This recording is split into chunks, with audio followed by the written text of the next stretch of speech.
Muy buenos días, mis amados hermanos. Les invito a abrir sus Biblias. En Marcos capítulo 7 es donde nos encontramos en esta serie del Evangelio de Marcos y vamos a estar leyendo los versículos del 24 hasta el 30 en este sermón titulado La naturaleza de la fe verdadera. Dice así la palabra de Dios.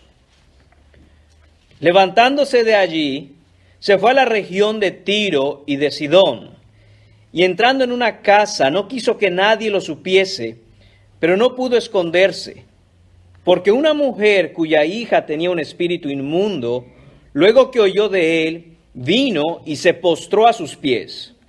La mujer era griega y sirofenicia de nación, y le rogaba que echase fuera de su hija al demonio. Pero Jesús le dijo: deja primero que se sacien los hijos, porque no está bien tomar el pan de los hijos y echarlo a los perrillos.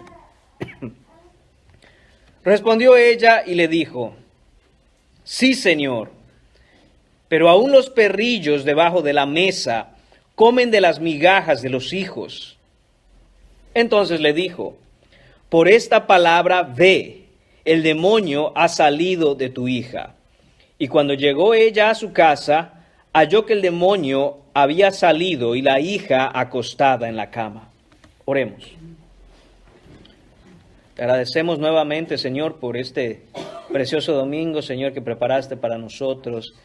Este día en el que, por tu palabra, Señor, y la adoración, Señor, basada en tu Escritura, podemos tener comunión contigo y adorarte. Padre, te pedimos que todos los que estemos aquí, Señor, podamos ser confrontados, Padre, con el hecho de que no somos lo que pensamos y que tú, Señor, es el único que puede traernos, Señor, a esa realidad para mostrarnos la necesidad de salvación que tenemos en ti, Señor. Señor, que salgamos de aquí diferentes de como entramos, Padre mío. Te lo pedimos en el precioso nombre de tu Hijo Jesús. Amén. Amén. Pueden tomar asiento, amados hermanos.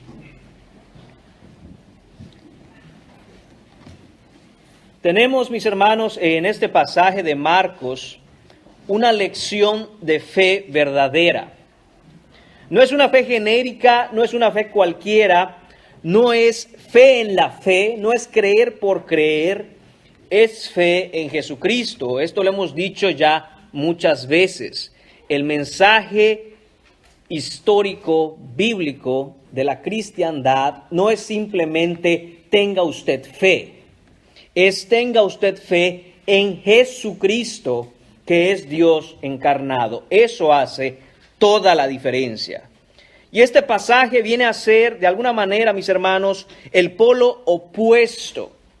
Este es el extremo contrario a lo que encontramos en la primera sección de este capítulo 7, que vimos el domingo pasado, en el que los escribas fariseos cuestionan a Jesús acusando a los discípulos de no guardar la tradición de los ancianos. Jesús llama hipócritas a estos hombres que creen que por guardar la regla de manera externa, mostrar una conducta piadosa sin un cambio de corazón, eso les quitará lo inmundo. Pero Jesús lo que hace es señalar el verdadero problema, la realidad del problema en sus corazones. En este pasaje, después de haber Jesús señalado el verdadero problema, ahora Jesús va a enseñarnos la verdadera solución. Lo único que puede cambiar lo que somos, mis hermanos, y quiénes somos de dentro hacia afuera, no son el guardar reglas y leyes religiosas, sino la fe verdadera, la fe en Cristo, la fe salvadora. Recordemos que Romanos capítulo 1, versículo 17 nos dice: porque en el Evangelio la justicia de Dios se revela por fe y para fe, como está escrito, mas el justo por la fe vivirá. Esta última frase, hermanos, que realmente es una cita de Habacuc capítulo 2, versículo 4, mas el justo por la fe vivirá, implica también la certeza de lo contrario, es decir, el impío por la incredulidad morirá. Veamos entonces en esta mañana, mis hermanos, ¿a quién salva la fe genuina? ¿Cuál es su alcance? ¿Qué es la fe verdadera? ¿Cómo es la fe en Jesucristo? Vemos el primer punto de esta mañana en el versículo 24, la salida de Jesús.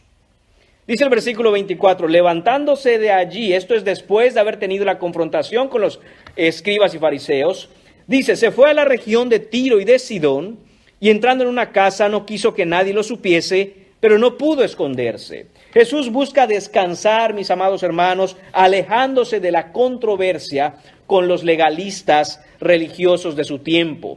Esta es una ocasión muy particular en la que Jesús sale de los contornos de Israel y se va a la región de Tiro y de Sidón, que se encuentra al oeste de Jerusalén, en la costa del mar Mediterráneo. Toda esta región es conocida como Fenicia. Esto es lo que actualmente se conoce como Líbano. Esto es, hermanos míos, un territorio distintivamente y profundamente gentil, es decir, no son del pueblo de Dios, no son judíos, no es el territorio de Israel, y de esta manera Jesús busca apartarse del centro que está normalmente relacionado con los fariseos y con los sacerdotes de su tiempo, y evitar así conflictos antes de tiempo con estos religiosos judíos. Jesús va a Tiro y a Sidón, pero realmente, hermanos míos, es mucho más que simplemente una búsqueda de un lugar de descanso.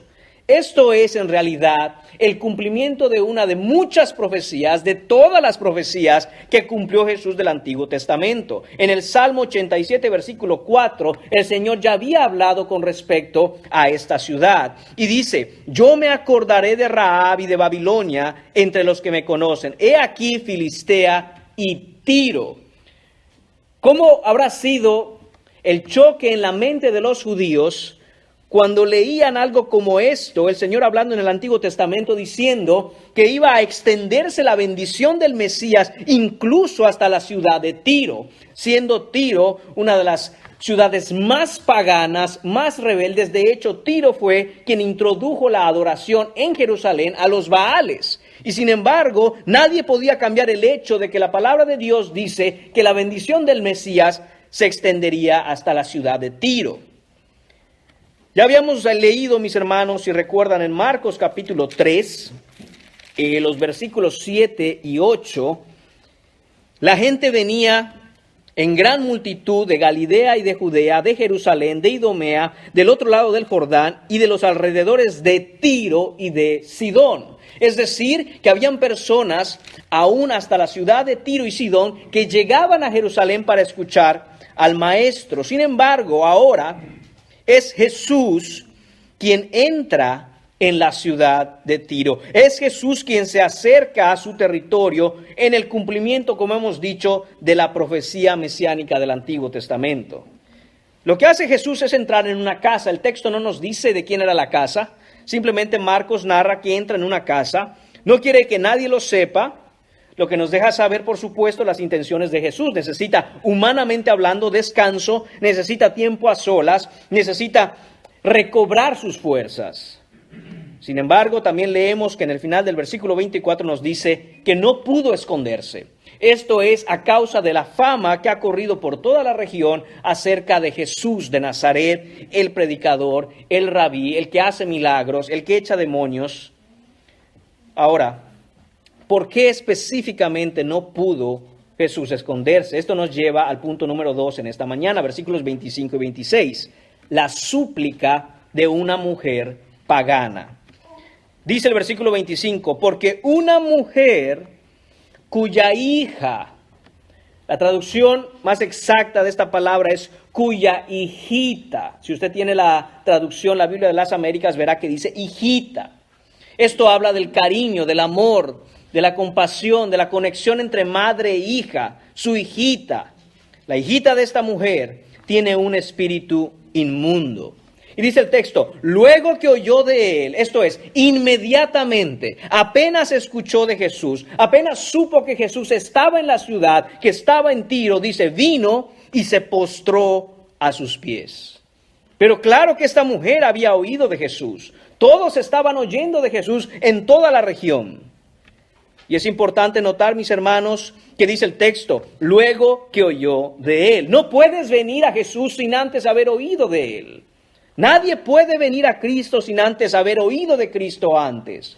Esto nos señala la importancia que tenemos nosotros de llevar el Evangelio, hablar de Jesús. Si queremos que otra gente venga a Jesús, lo primero que tenemos que hacer es hablar de Él. La gente ha de conocer el nombre de Jesús, su obra, su majestad, los milagros que Él hace, la manera en que cambia el corazón de la gente para que las personas vengan a Él. Esta mujer oyó de Él, y aunque estaba ella en esta ciudad, a unos 60 kilómetros, unas 40 millas del centro del ministerio de Jesús, ha oído de los milagros que Él hace, ha oído de la verdad que predica, ha oído del impacto de sus enseñanzas.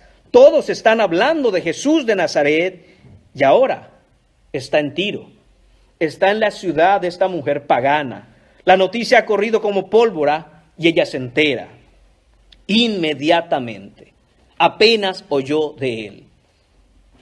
Dice el texto, vino a Jesús. Vino a Él. ¿Cuál es la razón? Esta mujer tiene una hija. Y así como muchos de nosotros, muchos de ustedes aquí tienen una hija o un hijo, la hija de esta mujer tiene un espíritu inmundo. Esta mujer se da cuenta claramente que lo que ocurre con su hija no es algo natural.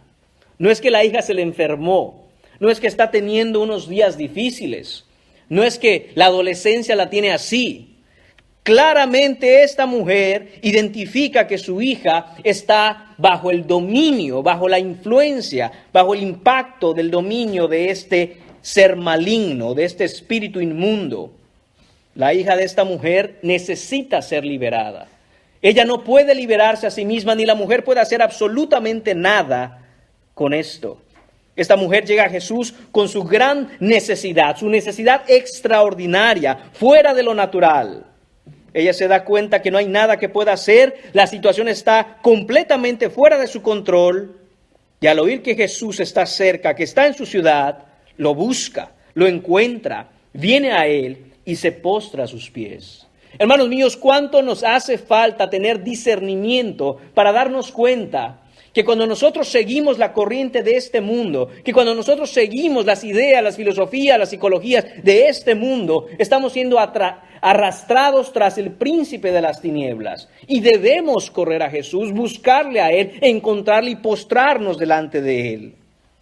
Pensemos, hermanos míos, en esta mujer de Tiro. Pensemos quién es. Ella no es judía, es pagana. Ella sigue sus tradiciones como todo pagano. Con seguridad podemos decir que adoraba a falsos dioses. Esta ciudad, Tiro, se distingue por su tradición de estar siempre en contra, desviada, fuera de lo que manda el Señor en su palabra. De esta ciudad de Tiro es que es originaria Jezabel, una de las mujeres más perversas en toda la Biblia. Y ella había dejado un legado en esta ciudad de idolatría, de deshonra al Señor. Y ella, por supuesto, siguiendo sus tradiciones, seguro había pedido a sus dioses, a sus baales, que la ayudaran. Pero se da cuenta que el único que puede ayudarla, Jesús, de quien ha oído, está cerca y se postra a sus pies. Esta mujer, mis hermanos, está de hecho en el mejor lugar que alguien pudiera estar. Esto es a los pies de Jesús. Porque es mejor, hermanos míos, estar postrado a los pies de Jesús que estar de pie en cualquier otro lugar. Las pruebas y las aflicciones tienen este divino propósito para los que creen. El hacernos humildes y destruir nuestro orgullo, destruir nuestro pecado y postrarnos a los pies de Jesucristo. Las pruebas debemos entenderlas desde la perspectiva cristiana, desde la cosmovisión bíblica, hermanos. Y es que siempre son buenas cuando nos traen a Cristo, cuando nos hacen ver la necesidad de Dios en nuestra vida. Esta mujer vino y se postró a los pies de Jesús con reverencia, con sumisión, en debilidad y con toda humildad. Y todos debemos entender, hermanos, que sin importar si piensas que todo va muy bien en tu vida o estás pasando por alguna situación difícil, atravesando alguna aflicción, Cada uno de nosotros aquí necesitamos estar de corazón a los pies de Cristo. Dios usa las aflicciones para postrarnos a sus pies cuando estamos muy entretenidos en un mundo que quiere que vivamos y nos levantemos orgullosos en nuestras propias fuerzas. Gloria a Dios cuando el Señor destruye todo orgullo en nosotros a través de las aflicciones. En el versículo 26 leemos el trasfondo de esta mujer. Vemos que dice, griega y sirofenicia de nación. ¿Qué quiere decir esto? Como ya hemos dicho antes, que era gentil, era griega, era sirofenicia, es decir, más alejada de Dios imposible.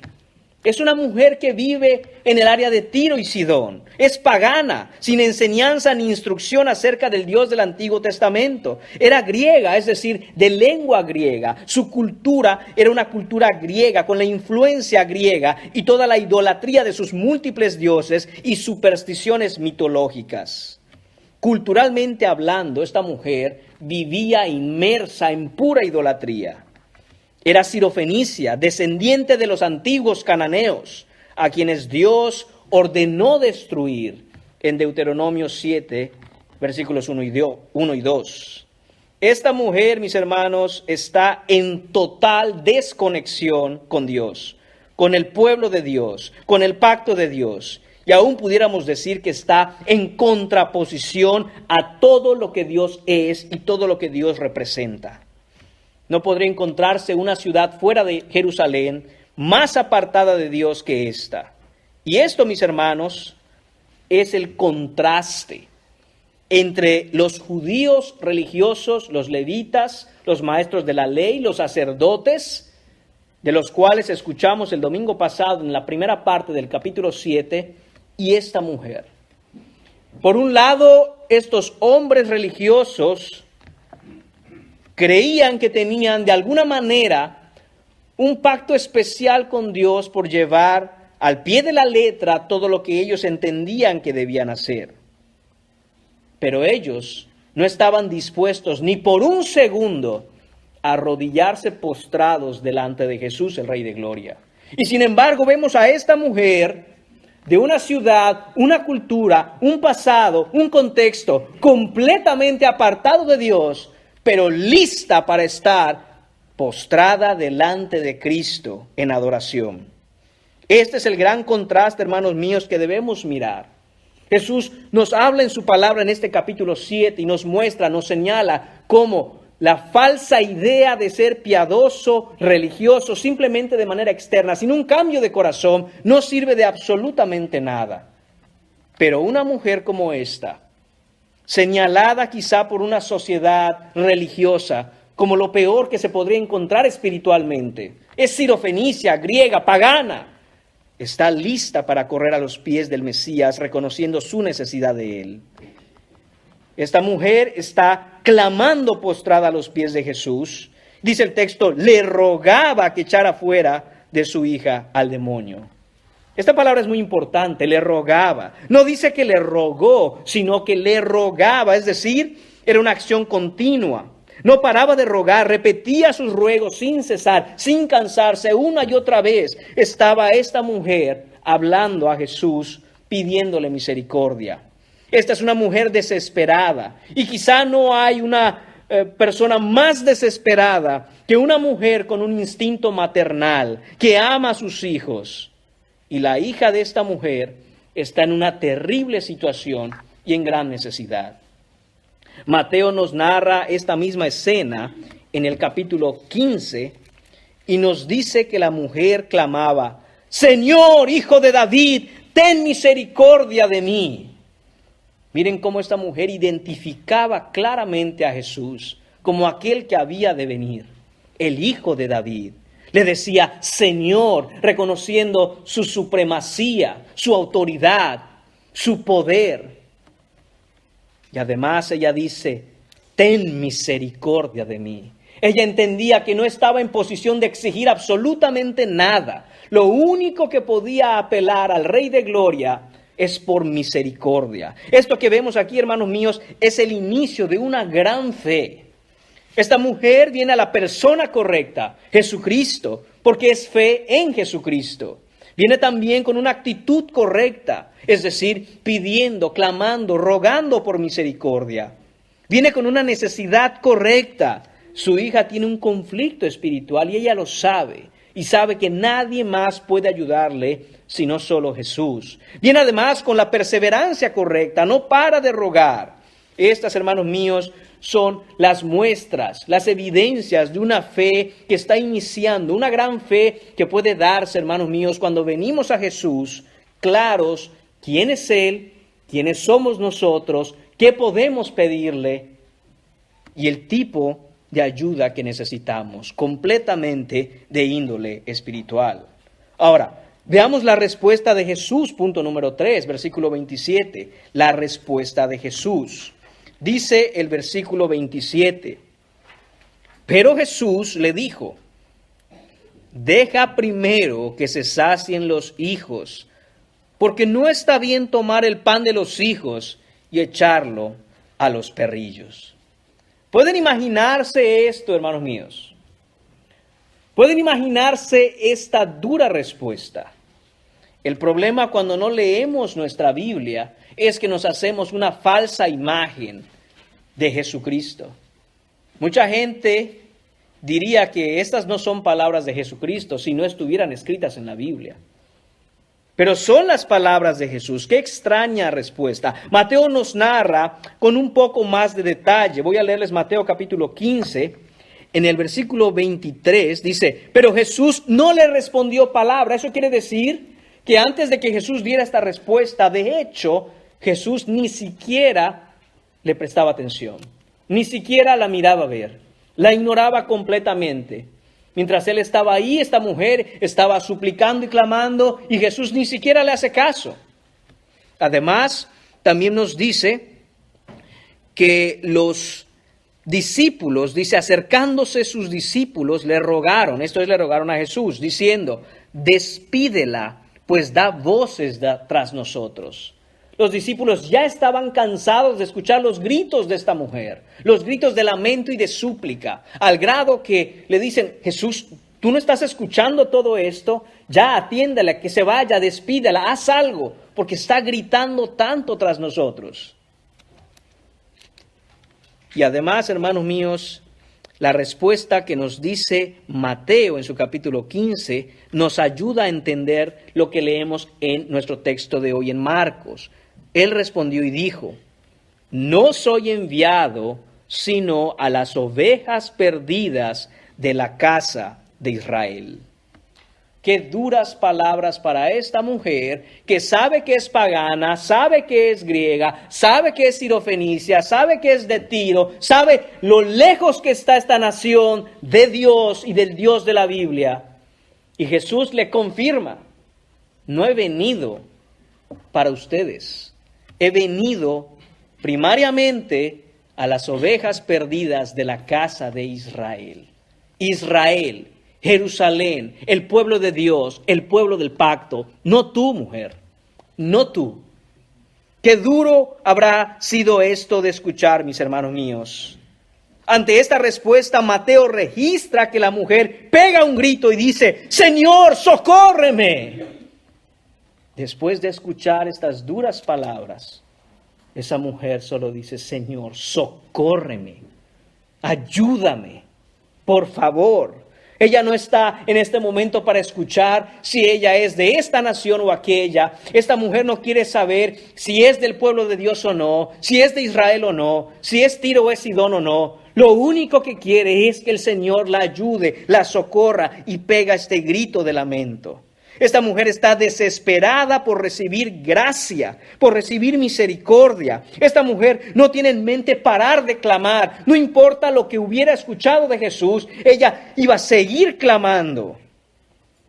Y de regreso en Marcos, en el versículo 27, quisiera que volvamos a leer el texto. Dice, deja primero que se sacien los hijos, dice Jesús, porque no está bien tomar el pan de los hijos y echarlo a los perrillos. Esta es la escena, mis hermanos, que utiliza Jesús para dar una explicación. Es una ilustración, una analogía que nos permite entender algo. Primero, quisiera que hablemos un poco de esa palabra que Jesús usa, perrillos. La realidad, hermanos míos, es que la traducción directa de esa palabra es perro. Es simple y sencillamente perro. Esto es lo que está diciendo Jesús. Hermanos míos, es hasta incómodo pensar que Jesús está hablando así a esta mujer.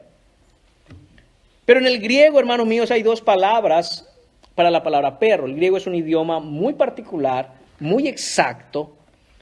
Y la palabra para perro se puede traducir con un término que se refiere a los perros callejeros. Se refiere a los perros que en el tiempo de Jesús básicamente eran animales salvajes. Andaban por doquier buscando comida aquí para allá. Pero no es la palabra que utiliza Jesús aquí, sino otra palabra para perro que significa aquel, o que quiere decir, se refiere al perro que uno tiene en casa como una mascota. Hay una diferencia. No es un perro cualquiera en la calle, sino es un perro que está en la casa. Perro al fin, pero es un perro diferente de cualquier perro que anda en la calle. Esta es la palabra que utiliza Jesús. Reina Valera 60 utiliza perrillo para hacer esa distinción, al igual que la Biblia de las Américas, pero otras traducciones simplemente lo dejan en perro. Pero esto es a lo que se refiere Jesús.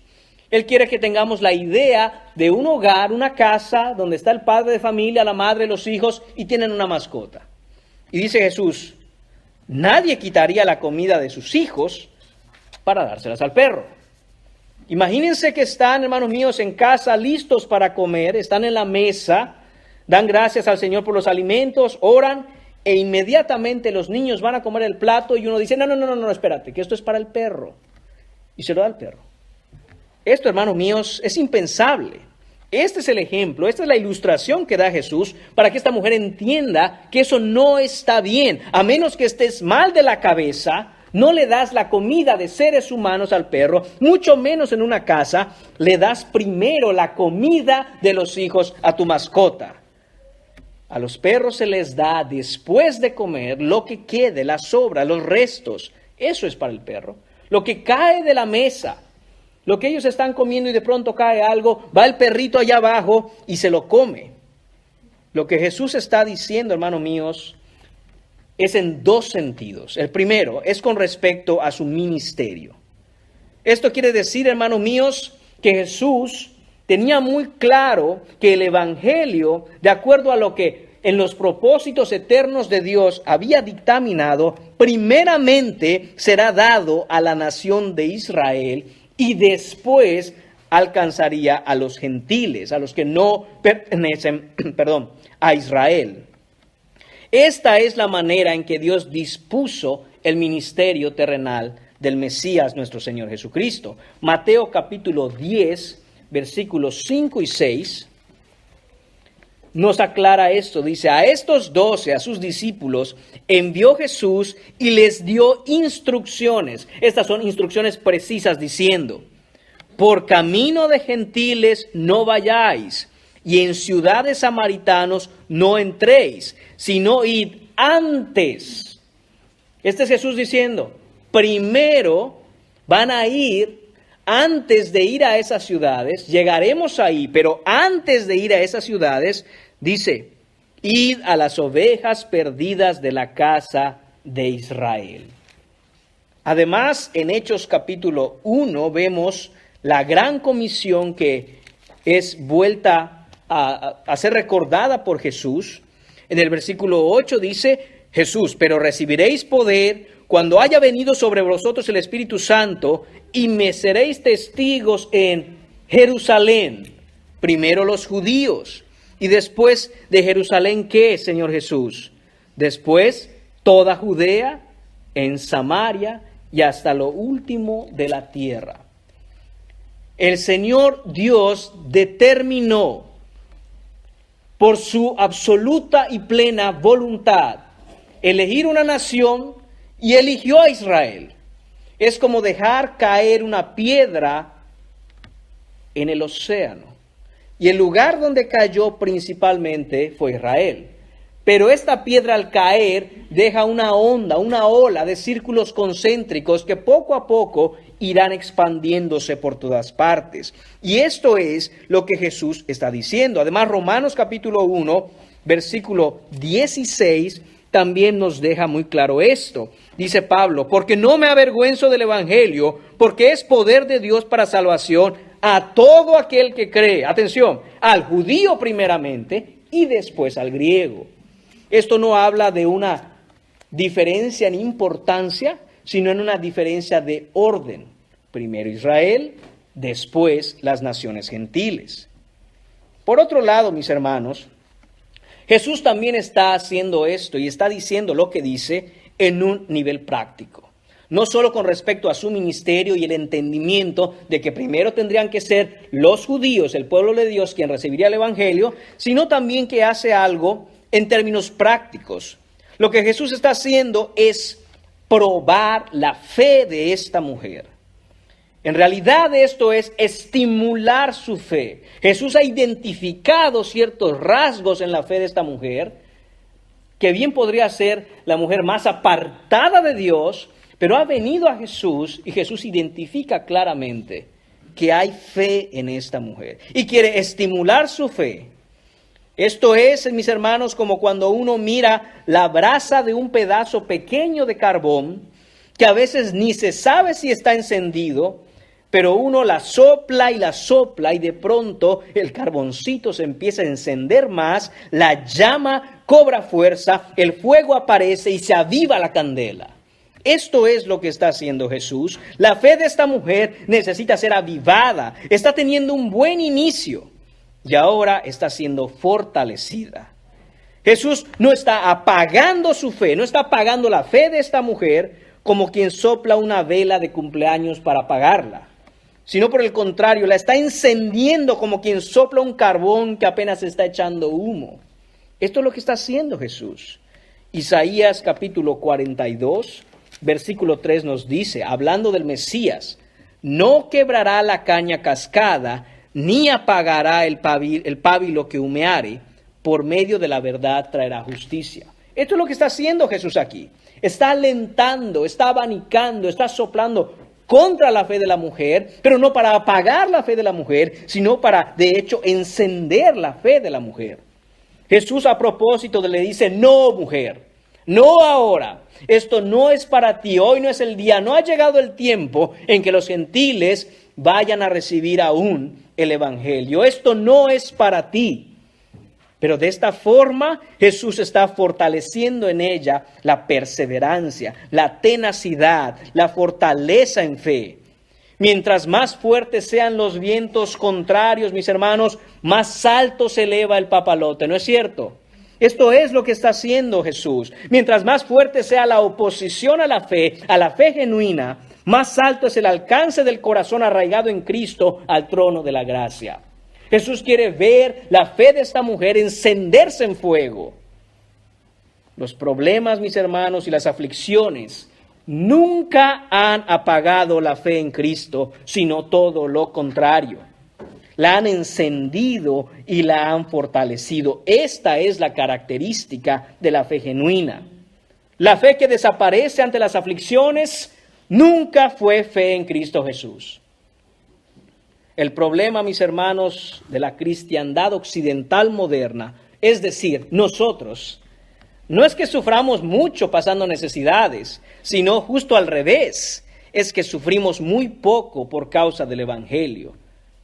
Eso nos deja saber por qué muchas veces nuestra fe es tan débil.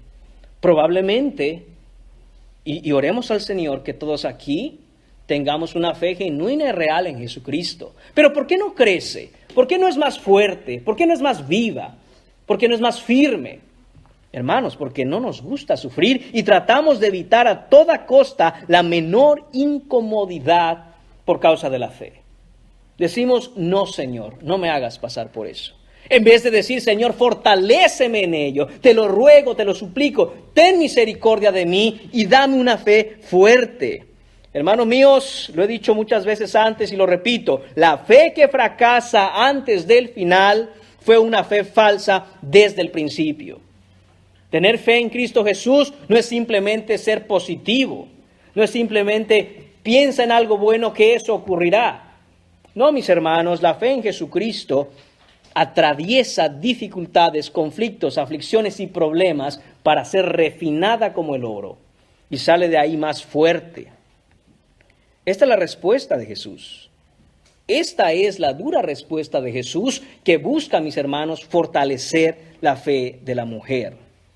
Esto lo hace Jesús, como he dicho ya, primero para recordarnos que su reino había de avanzar primeramente desde Israel y para recordarnos también que es necesario fortalecernos en fe aún en medio y por causa de las tribulaciones y las aflicciones. Esto nos lleva al punto número 4 de esta historia. La respuesta de la fe, versículo 28. Hermanos míos, esta es una respuesta extraordinaria. Ante lo que Jesús le ha dicho a la mujer ha encendido la fe. Lo que Jesús hizo, con el propósito con que lo hizo, ha dado sus resultados. Jesús ha soplado fuertemente a este pequeño pedazo de carbón humeante. Y ahora ha salido una flama de ahí. Se ha encendido la candela. ¿Quieres poner un versículo en tu refrigerador, hermano mío, hermana mía? Este es el versículo. Dice el versículo 28. Respondió ella y le dijo: sí, Señor, pero aún los perrillos debajo de la mesa comen de las migajas de los hijos. ¡Wow! ¡Qué impresionante respuesta! Esta respuesta, hermanos míos, no la está dando simplemente una mujer, la está dando una mujer de fe en Jesucristo. Dice: sí, Señor. Sí, Señor. Esta mujer, reconozcámoslo, mis hermanos, ha sido humillada, ha sido insultada. Prácticamente le han dicho: eres un perro. No estás dentro de la casa. Y si estás, estarás bajo la mesa. Pero no estás con nosotros, con los hijos, con el padre y con la madre. Pero ella dice: sí, Señor. Es como decir amén y amén. Sí, Señor. Tienes razón. Ciertamente así es, Señor. Eso es lo que significa ese sí, Señor. Ella con esta respuesta reconoce la autoridad suprema y el señorío soberano de Jesucristo, quien tiene toda potestad para hablarle como Él quiera. Sí, Señor, le dice esta mujer. Su fe no está basada en la seguridad de que obtendrá lo que ella pide, sino en el hecho de que obtendrá lo que Jesús, el Señor, diga. Este es, hermanos míos, el polo opuesto de todas estas falsas enseñanzas de créelo, decláralo y recíbelo, átalo, decrétalo y disfrútalo. Completamente diferente. El polo opuesto no se podría estar más alejado de estas enseñanzas que lo que vemos en este pasaje, y esto es lo que de hecho es bíblico. Piensa positivo y eso es lo que obtendrás, dicen muchos por ahí. Hermanos míos, esta filosofía, porque no se puede llamar teología, es una filosofía de palabra de fe, como se le conoce. Esta filosofía de confesión positiva no es otra cosa, hermanos míos, que ocultismo pagano infiltrado en la iglesia. Eso es lo que es. Eso no es Biblia. La respuesta de esta mujer, sin embargo, sí, Señor, es el fundamento de la fe genuina. Señor, lo que tú digas. Señor, como tú quieras. Traigo delante de mí mi petición, Señor. Traigo a exponer mi corazón y lo derramo a tus pies, Señor. ¿Sabes por qué? Sí, Señor, lo que tú quieras hacer está bien. Y ella, hermanos míos, en el entendimiento de la absoluta soberanía de Cristo, continúa y dice: pero aún los perrillos, aún los perritos, aún las mascotas, aún los cachorros que andan en la casa, Señor, aún debajo de la mesa, comen de las migajas que caen. En la narración de Mateo, él nos cuenta que Jesús dice: oh mujer, grande es tu fe. Ahí está.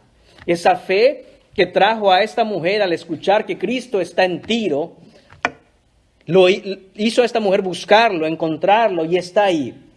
Jesús, a través de fortalecerla en perseverancia, dándole primero una respuesta negativa, porque Jesús había identificado que había fe genuina en ella, ha encendido su fe. Ahora Jesús ve los resultados, las evidencias de esta fe de esta mujer fuerte e inquebrantable, y dice: oh mujer, grande es tu fe. ¿A cuántos de nosotros, hermanos, a cuántas de nosotras, hermanas, Dios nos diría, wow, grande es tu fe? Tenemos que aprender de la mujer sirofenicia. Por un lado, hemos hablado de que los fariseos, los levitas, los religiosos del tiempo de Jesús, no había nada que imitarles.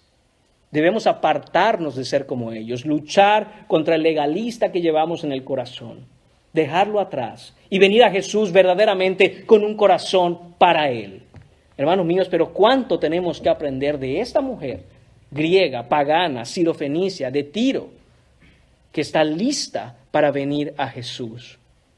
Ella toma la palabra de Jesús, esta palabra, perrillo, perrito, que cualquiera pudiera naturalmente asociarla a un insulto. Y hermanos míos, ¿cómo es la fe tan hermosa que convierte en esta palabra inmediatamente en la razón de su esperanza? La misma palabra que para unos puede ser una ofensa y una humillación, para esta mujer de fe, y así debe ser para nosotros si estamos en Cristo, es la razón de nuestra esperanza. Lo que esta mujer está diciendo básicamente es esto: sí, Señor, no me importa que me compares con un perro. Lo acepto, Señor, y no solo lo acepto, me gozo en ello. Porque si eso es lo que soy, quiere decir entonces que no estoy fuera de tu cuidado. No me consideras aparte, sino por el contrario, como parte de algo que es tuyo. Me alimentarás, me cuidarás y tendrás hasta cariño por mí. Sí, Señor, eres mi amo. Sí, Señor, lo soy. Sí, Señor, me gozo en escuchar tu voz diciéndome esto, porque entonces, Señor, mi esperanza no es en vano. Te tengo a ti, eres mi Señor, eres mi dueño. Prefiero comer, Señor, de las migajas de tu mesa que de cualquier banquete que el mundo me ofrezca. Prefiero ser lo más bajo en tu casa que lo más alto fuera de ella. Prefiero estar echado bajo la mesa en tu reino que sentada en un trono en la tierra. Sí, Señor, como tú digas. Déjenme, hermanos míos, describir 8 características de la fe de esta mujer, muy rápidamente. Esto debe servirnos para aprender lo que es la fe genuina. Y deberíamos mirarnos y examinar nuestra fe. ¿Cómo está nuestra fe? A ver si se asemeja, si se acerca, si se parece un poco a la tremenda fe de esta mujer a la que Jesús dice, oh mujer, grande es tu fe. Primero, es una fe humilde. Esta mujer está lista para asumir la posición más baja. No le importa, no se lo cuestiona. Lo que Jesús dice, ella dice, sí, sí y amén, sí, Señor. Recordemos, hermanos míos, que Dios resiste a los soberbios, mas da gracia a los humildes. Segunda, esta fe es una fe persistente.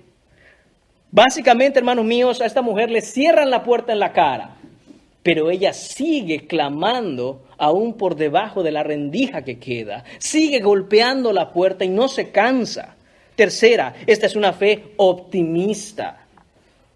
Ella mira las circunstancias adversas y aún la palabra que Jesús da y mira en ellos, encuentra en ellos las ventajas para ser socorrida por el Señor.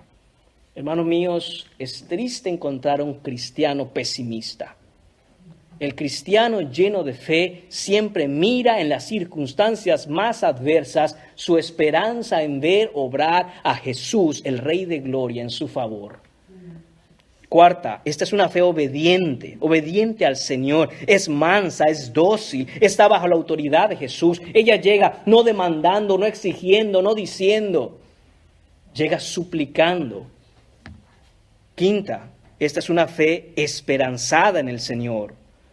Esperanzada no en ella, no en lo que ella es, no en lo que ella pide, sino esperanzada en quién es Jesús y lo que Él puede hacer. Ella sabe que este Jesús es el Señor de gloria, que es compasivo y misericordioso. Sexta, esta fe es una fe persuasiva. Esto quiere decir convincente.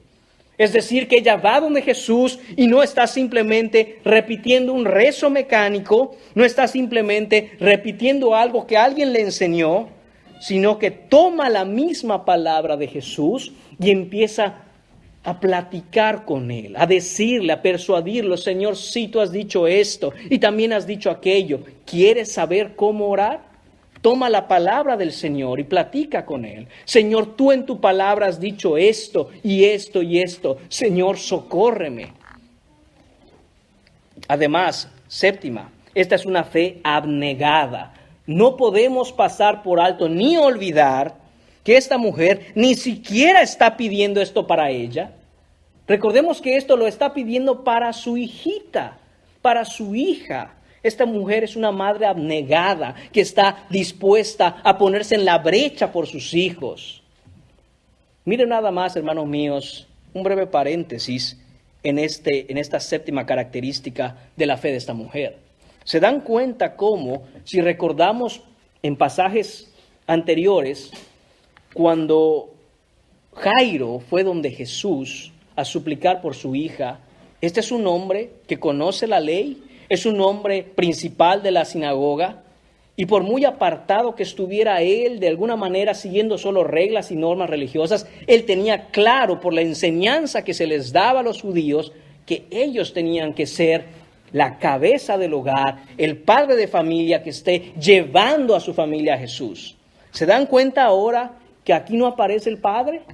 Aquí aparece la madre.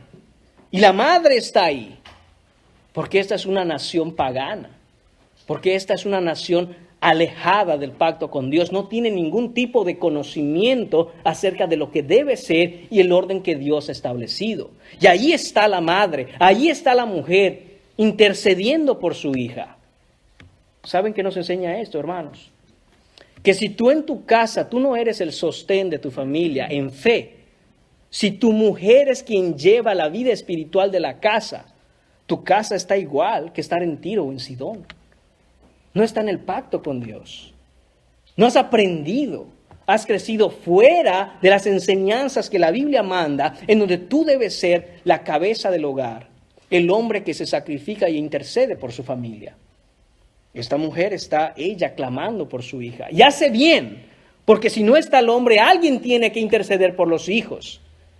Pero no debe ser así entre el pueblo que conoce al Dios de la Biblia. Debe ser el hombre el que esté ahí.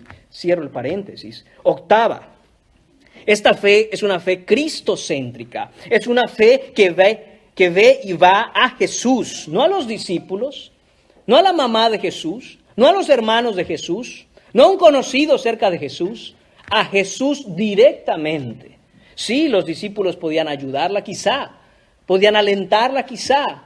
Ella pudo haber preguntado por Jesús quizá a sus discípulos y a sus conocidos, pero ella tenía claro que a quien tenía que ir es a Jesús, porque solo Jesús es capaz de ayudarla. Hermanos míos, la fe verdadera, y esa fue la última, la octava característica de la fe de esta mujer. Hermanos míos, la fe verdadera, la fe salvadora, la fe viva, la fe en Jesucristo es la única que produce en una persona un corazón entregado así a Cristo. Solo la fe real, y esto se hace evidente sobre todo, hermanos, en medio de la angustia y la desesperación. Cuando pasamos por situaciones en nuestra vida que nos angustian, que nos traen un conflicto, hermanos, debemos correr a Jesucristo y encender nuestra fe, no apagarla. Una característica de la fe falsa es justo lo opuesto. En medio del problema, en medio de la oposición, en medio de la aflicción, se aparta de Jesucristo. Pero un corazón de Cristo, un corazón que tiene fe salvadora ante todas las circunstancias adversas que pudiera enfrentar, lo único que hace es tener más pasión por Cristo. ¿Saben por qué bostezamos tanto cuando oramos, mis hermanos? Muy fácil, porque no estamos desesperados. Es por eso. Si somos cristianos, si hay fe verdadera en nosotros, nuestra fe nos pondrá de rodillas en un intenso ruego, sobre todo cuando pasamos por problemas. Hermanos, que yo me duermo orando. Tú no estás desesperado por nada. Tú no estás pasando por ninguna aflicción. Nada te urge. Si te urgiera, si estuvieras desesperado, te pones de rodillas y no bostezas. Clamas, lloras, te quebrantas, lees la Biblia, adoras al Señor y le ruegas y le pides. Salmo 18:6 dice, en mi angustia invoqué al Señor y clamé a mi Dios. Él oyó mi voz desde su templo y mi clamor llegó delante de él a sus oídos. Hermanos míos, qué hermoso es saber que cuando nosotros vamos a Jesús con un corazón contrito y humillado, Él escucha, Él oye, Él sabe. Y Él promete que enjugará toda lágrima de nuestros ojos. Pero hay una cosa que se requiere antes. Este texto dice, Él oyó mi voz. Esto presupone el hecho de que la persona, el creyente, está en comunicación con Dios. Está orando a Dios, está hablando a Dios. Él oyó mi voz. Hay quienes dicen, bueno, es que Jesús lo sabe todo. Además, la Biblia dice que Él ya sabe lo que yo voy a decir antes de pensarlo. ¿Para qué le digo si ya sabe? Señor, ya sabes. No, mis hermanos, no es lo que enseña la Biblia. La Biblia enseña que Jesús quiere escucharnos, quiere desarrollar una relación con nosotros. Y si nosotros hemos puesto nuestra fe en Jesucristo, esa fe, esa relación no puede crecer si nosotros no estamos en constante comunicación por Él. Alguien dijo una vez, ore en la mañana y ore en la noche. Y muchas veces entre una y otra. Hay que estar constantemente en comunicación con Dios a través de la oración y a través de su palabra. Por último, el punto número 5. Vamos a ver el resultado de la fe en Jesús, versículos 29 y 30. La fe de esta mujer, hermanos, fue recompensada. Qué alentador saber que Jesús oye, Jesús responde, Jesús interviene, Jesús contesta nuestras oraciones. Él no es un ídolo de madera, no es una estatua de yeso, no es una imagen colgada en la pared. Él es el Dios viviente y fuera de Él no hay otro Dios. Dice el versículo 29. Entonces le dijo, por esta palabra, ve, el demonio ha salido de tu hija. Mateo nos narra, hermanos, que dice, oh mujer, grande es tu fe. Ya leímos esa parte. Dice, hágase contigo como quieres. Hermanos, miremos dos momentos que parecen oscuridad y luz, que parecen blanco y negro. No le hacía caso Jesús y cuando le hizo caso le dijo, no mujer, esto no es para ti. Esto es para las ovejas perdidas de la casa de Israel. No vine por ti. Y ahora, hermano mío, Jesús, al ver la fe de esta mujer, le dice, hágase contigo como quieres.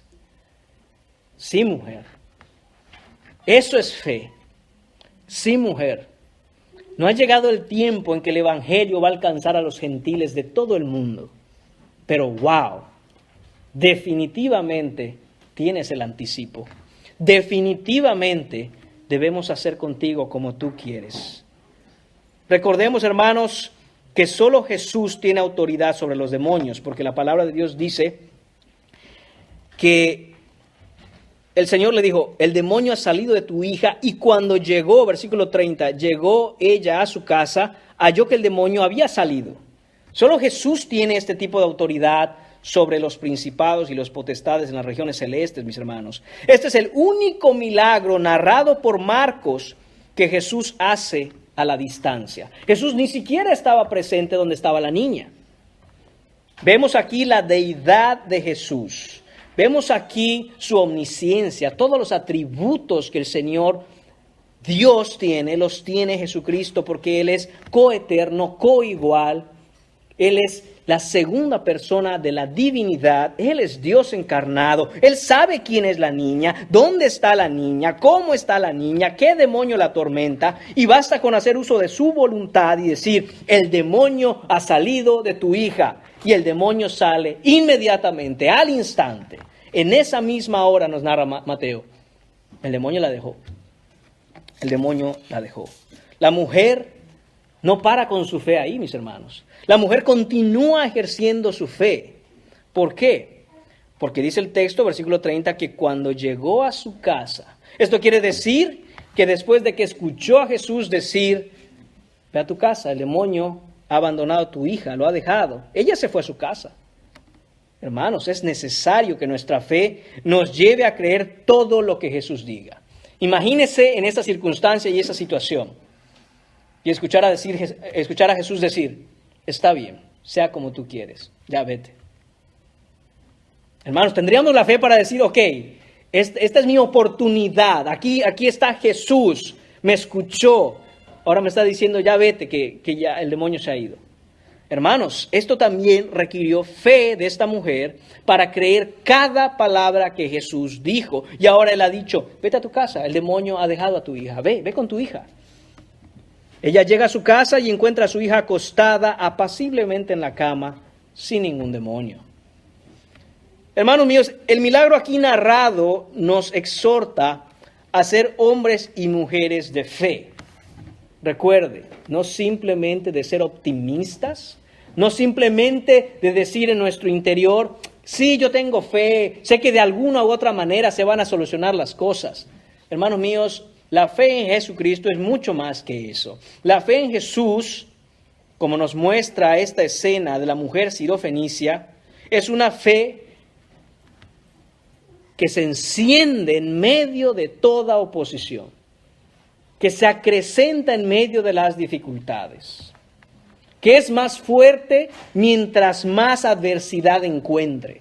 No cuando las cosas salen bien, no simplemente cuando todo va como esperamos, sino por el contrario, que podemos tener gozo, paz, paciencia, mansedumbre, benignidad, templanza, bondad, fe, dominio propio. Todo el fruto del Espíritu Santo es manifiesto aún en los momentos de mayor adversidad. Esto, mis hermanos, podemos ver que es la contraposición, como ya he dicho y quiero recordarles, la contraposición a los escribas y fariseos del inicio de este capítulo 7. Encontramos fe verdadera en Cristo en una mujer que a pesar de su pasado, su cultura, sus costumbres, está dispuesta a postrarse en clamor a los pies de Cristo. Y la pregunta para nosotros es, ¿estamos dispuestos a negarnos a nosotros mismos, tomar nuestra cruz y seguir a Jesús, dejando atrás nuestro pasado, nuestras costumbres, nuestra cultura incluso, por venir a Cristo? ¿Cómo se puede tener una fe como la fe de la mujer sirofenicia? Hermanos, enfrentémoslo. Solo Cristo Jesús, solo Jesucristo puede otorgar este tipo de fe. Este tipo de fe no es una fe prefabricada, no es una fe que puedas ir a comprar al Walmart, no es una fe que te encuentres tirada en la calle, no es una fe ni siquiera que tú mismo puedas producir por tus esfuerzos o por tus méritos. Esta fe solo puede ser otorgada en Jesucristo. Y escúchenme muy bien, todos los que estamos aquí. Fuera de Jesucristo, fuera de la fe en el Mesías, Jesús de Nazaret, no hay una sola gota de gracia para salvación en ningún otro lugar. Es solo por la fe, es solo por gracia, es solo por Cristo. Y nosotros debemos venir a Él en arrepentimiento y fe, aun si tenemos que negar nuestra nación, nuestra cultura, nuestras costumbres, nuestras tradiciones, nuestras reglas, nuestra moralidad, nuestras buenas obras, y venir a entregarnos a Él sabiendo que si le decimos, sí, Señor, como tú digas, Él hará lo que es bueno, porque Él es bueno. Él nos ama porque Él es amor. Él también es fuego consumidor. Hermanos míos, que no juega con el pecado. Pero Él ha ofrecido en su Hijo Jesucristo la salvación de la ira venidera si venimos postrados en arrepentimiento y fe a Él. Que todos aquí, mis hermanos, nos humillemos bajo la poderosa mano de Dios y corramos a rogarle que por su misericordia nos conceda el perdón de nuestros pecados y el don de la vida eterna. Acerquémonos a Jesús y roguemos. Roguemos por nuestras almas, roguemos por nuestras familias, roguemos por nuestros familiares, nuestros seres queridos, roguemos por nuestros hijos, intercedamos por nuestra iglesia, por nuestra nación, por los líderes del mundo que están llevando las cosas a un lugar peor que Tiro y Sidón. Hermanos míos, clamemos, estemos de rodillas rogando, suplicando y diciendo, Señor, ten piedad de nosotros. Señor, te lo ruego, socórreme, socórrenos. Que hoy sea el día en que vengas en arrepentimiento y fe a Jesucristo por el Evangelio.